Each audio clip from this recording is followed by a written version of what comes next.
Break के बाद कशिश खबरनामे में आपका दोबारा खैर मकदम है। आइए बढ़ते हैं कुछ और खबरों की जानिब। जबरदस्त तशहीर में मसरूफ बीजेपी के वज़ीर-ए-आज़म होने के उम्मीदवार नरेंद्र मोदी ने इतवार को पंजाब में लुधियाना के पास जगरांव में एक रैली से खिताब किया। मोदी ने कहा कि पंजाब के साथ मेरा और गुजरात का खुसूसी ताल्लुक रहा है। मोदी ने कहा कि गुजरात पर हर हिंदुस्तानी का बराबर का हक है। मोदी ने मजीद कहा कि कुछ लोग झूठ बोल रहे हैं कि गुजरात हुकूमत सिख किसानों के खिलाफ है। कच्छ से किसी सिख किसानों को गुजरात छोड़ने की नौबत नहीं आएगी। कोई अफसर अगर गलती करेगा तो वो अफसर जाएगा, सिख किसान नहीं जाएगा। मोदी ने मजीद कहा कि राजीव गांधी ने कहा था कि दिल्ली से रुपया निकलता है और गांव तक पहुंचते पहुंचते 15 पैसे हो जाता है। मैं पूछना चाहता हूं कि वो कौन सा पंजा था जो 1 रुपए का 15 पैसे बना देता था। मोदी ने कहा कि वो दिल्ली में वज़ीर आज़म की हैसियत से नहीं, चौकीदार के हैसियत से बैठेंगे और हिंदुस्तान की तिजोरी पर किसी पंजे को पड़ने नहीं देंगे।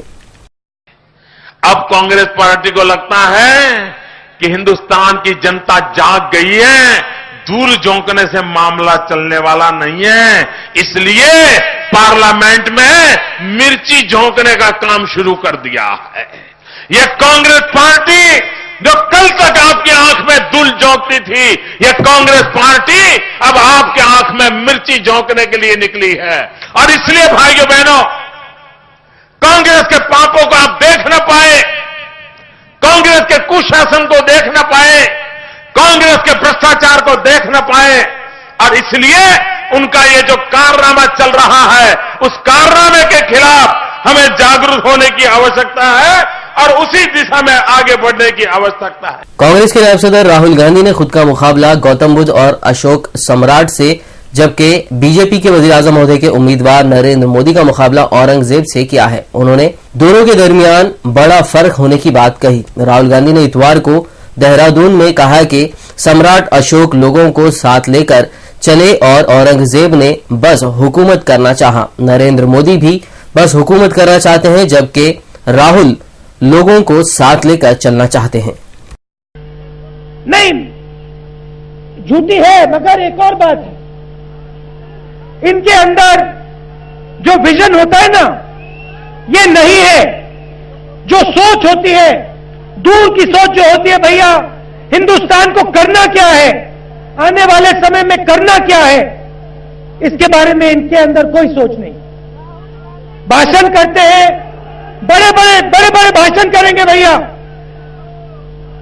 हमने क्या किया पिछले 10 सालों में? गरीबों के नीचे, गरीबों के पैर के नीचे हमने एक फर्श तैयार किया है कि गरीब फर्श के नीचे ना गिरे। फर्श क्या है? अधिकार, भोजन का अधिकार, रोजगार का अधिकार, राइट टू इंफॉर्मेशन, शिक्षा का अधिकार। और इस फर्श तैयार करने के बाद पता है क्या हुआ? 10 साल में 14 करोड़ गरीब गरीबी से बाहर निकले। अब हमसे सवाल पूछा जाता है कांग्रेस पार्टी अब क्या करेगी? आने वाले 5 साल में, 10 साल में क्या करेगी हिंदुस्तान के लिए? और मैं आपको थोड़ा बताना चाहता हूं, गरीबों पे हमारा फोकस रहता है और रहेगा। जो हमने फर्स्ट तैयार किए, अधिकार की बात की है, उसको हम गहरा करेंगे। पहली बात, महाराष्ट्र में एनसीपी और आम आदमी पार्टी के दरमियान तलखी बढ़ती जा रही है। आम आदमी पार्टी का इल्जाम है कि एनसीपी कारकुनों ने उनके मुंबई दफ्तर में तोड़फोड़ की। जवाब में जब आम आदमी पार्टी के कारकुन एनसीपी दफ्तर के बाहर झाड़ू लगाने पहुंचे तो एनसीपी के लोगों से उनकी झड़प हो गई। मौके पर पहुंची पुलिस ने आम आदमी पार्टी के कारकुनों को हिरासत में ले लिया। इस दरमियान एनसीपी ने आम आदमी पार्टी के दफ्तर पर तोड़फोड़ करने वाले कारकुनों को 6 साल के लिए पार्टी से मुअत्तल कर दिया है। मुंबई के अलावा राहुल गांधी के हल्के असेंबली अमेठी में भी आम आदमी पार्टी लीडरों ने खुद पर हमले की शिकायत की है। आम आदमी पार्टी लीडर कुमार विश्वास के मुताबिक उनके सफर के दौरान कांग्रेस कारकुनों ने हाथापाई की। जब इसकी शिकायत करवाने के लिए वो थाने पहुंचे तो पुलिस ने रिपोर्ट दर्ज करने में ताखीर की। कुमार विश्वास के मुताबिक इस दौरान उनके एक कारकुन ने पूरे वाकये को कैमरे में शूट कर लिया। ये वीडियो सामने आने के बाद पुलिस ने कांग्रेस लीडर मुन्ना सिंह समेत 15 लोगों के खिलाफ मुकदमा दर्ज कर लिया है। आम आदमी पार्टी के खिलाफ कांग्रेस की पोल खोल मुहिम का आगाज हो गया है। इस मुहिम का इनेकाद कैनॉट पैलेस में किया गया और इसमें रियासती कांग्रेस सदर अरविंदर सिंह लावली, हारून यूसुफ, शकील अहमद समेत कई रहनुमा शामिल हुए। इस मुहिम के जरिए कांग्रेस की मंसूबाबंदी, अरविंद केजरीवाल की साबिक हुकूमत की खामियों को आवाम के सामने उजागर करना है। दिल्ली के जंतर मंतर पर समाजवादी पार्टी अपनी साइकिल यात्रा का आगाज किया। इस रैली की क़ियादत उत्तर प्रदेश के वज़ीर आला अखिलेश यादव कर रहे हैं। ये रैली जंतर मंतर से शुरू होकर लखनऊ तक जाएगी। मुक़द्दस शहर मक्का मुकर्रमा में नबी करीम सल्लल्लाहु अलैहि वसल्लम की जाए विलादत तबाही के खतरे से दो चार है। आसार खदीमा के एक सऊदी माहिर ने खबरदार किया है कि मक्का में तामीराती मंसूबों की वजह से पैगंबर इस्लाम सल्लल्लाहु अलैहि वसल्लम की जाए विलादत को तबाही का खतरा है। सऊदी माहिर आसार खदीमा डॉक्टर इरफान अल अलवी ने BBC को बताया कि मक्का में तामीर नौ के अरबों डॉलरों के नए मंसूबों के तहत मुमकिन है कि पैगंबर इस्लाम सल्लल्लाहु अलैहि वसल्लम की जाए विलादत पर नई इमारतें बना दी जाएं।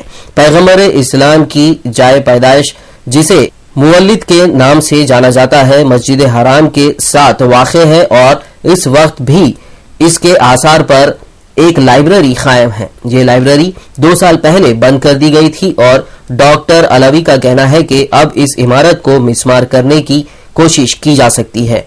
बरतानवी अखबार इंडिपेंडेंट ने भी हाल ही में इस बारे में अपनी खबर में कहा है कि इस तामीराती मंसूबे की incharge Saudi company Bin Laden group ने तजवीज दी है कि ऊंची बुनियाद पर कायम लाइब्रेरी और इसके नीचे वाक़े इमारत को मिसमार करके इमाम काबा की रिहाइशगाह और साथ वाक़े शाही महल के लिए रास्ता निकाला जाएगा।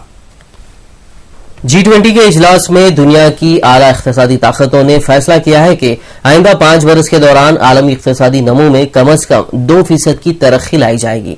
ऑस्ट्रेलिया के शहर सिडनी में मुनक़्क़िद होने वाले G20 के वुज़राए ख़ारजा के इस 2 रोज़ा इजलास में मुतादिद आलमी बैंकों के सरबराहान ने भी शिरकत की। बताया गया है कि इस इजलास में यह भी इत्तेफाक हुआ है कि सरमायाकारी में इजाफे और बेरोजगारी के खात्मे के लिए इस्लाहत की जाएगी। पाकिस्तानी तालिबान ने इस्लामाबाद हुकूमत को खबरदार किया है कि मुल्क में उस वक्त तक क़याम अमन का कोई इम्कान नहीं है जब तक मुल्क का सियासी व कानूनी निज़ाम बदलते हुए वहां सरकारी तौर पर इस्लामी कानून का निफाज नहीं किया जाता। पाकिस्तानी तालिबान ने कहा है कि मुल्की फौज की कार्रवाइयों के बावजूद भी पाकिस्तानी हुकूमत के साथ मुज़ाकरात बहाल होने के इम्कानात हैं। तालिबान के तर्जुमान शाहिदुल्लाह शाहिद का कहना है कि अगर मुज़ाकरात करने हैं तो ये इस्लामी कानून के तहत होंगे। उनका कहना था कि हुकूमत की मुज़ाकराती कमेटी को वाज़ेह कर दिया गया है कि तालिबान शरीयत के निफाज की खातिर लड़ रहे हैं और मुज़ाकरात भी इसी मकसद के लिए कर रहे हैं।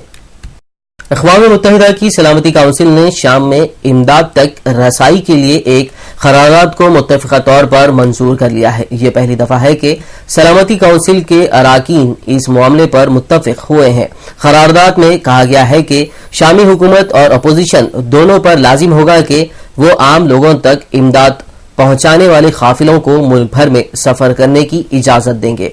करारदाद में किसी किस्म की पाबंदियों का जिक्र नहीं किया गया है, लेकिन इसमें खबरदार किया गया है कि अगर दोनों फरीकीन करारदाद की पाबंदी नहीं करेंगे तो मजीद इक़दामात किए जाएंगे। अक़वाम मुत्तहिदा की सेक्रेटरी जनरल बान की मून ने इस करारदाद को सराहते हुए कहा कि अगर इस करारदाद पर अच्छी नीयत से जल्दी अमलावरी की जाए तो लोगों की कुछ मुश्किलें तो आसान हो जाएंगी। अमेरिकी वज़ीर ख़ारजा जॉन केरी ने कहा कि शाम में इमदादी कामों को यकीनी बनाने के लिए अक़वाम मुत्तहिदा की सलामती काउंसिल से मुत्तफ़िक़ा तौर पर मंजूर की जाने वाली करारदाद शामी तनाज़े के हल के लिए एक अहम मोड़ साबित होगा। इस करारदाद में शामी हुकूमत और बागियों पर जोर दिया गया है कि वो मुल्क भर में शहरियों को इमदाद पहुंचाने की इजाजत दें। वाज़ेह है कि गुज़िश्ता 3 बरस से जारी शामी तनाज़े के दौरान यह पहली मरतबा हुआ है कि सलामती काउंसिल शाम के बारे में किसी करारदाद पर मुत्तफ़िक़ हुई है। आपको बता दें कि शामी तनाज़े के नतीजे में 1,40,000 अफराद हलाक जबकि 9.5 मिलियन बेघर हो चुके हैं। नाज़रीन, खबरनामे के इख्तिताम से पहले हम एक और नजर डालेंगे अहम खबरों पर।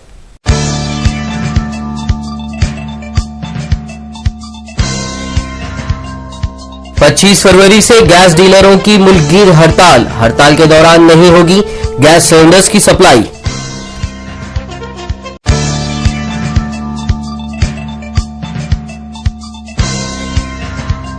कांग्रेस के साथ मुमकिन इंजमाम की ख्यास आरईओं के दरमियान केसीआर ने सोनिया गांधी से की मुलाकात, कहा सियासी मौजू पर नहीं हुई बात।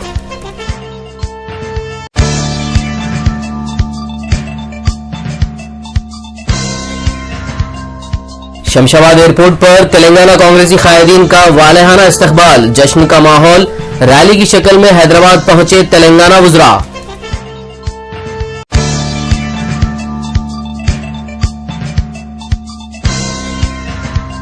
देहरादून में राहुल गांधी ने कहा, मैं सम्राट अशोक हूं तो नरेंद्र मोदी है औरंगजेब।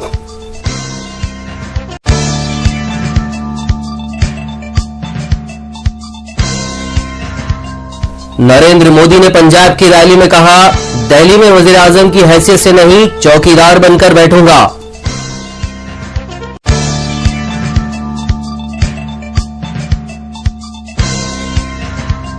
और मुक़द्दस शहर मक्का मुकर्रमा में नबी करीम सल्लल्लाहु अलैहि वसल्लम की जाए विलादत को मिसमारी का खतरा।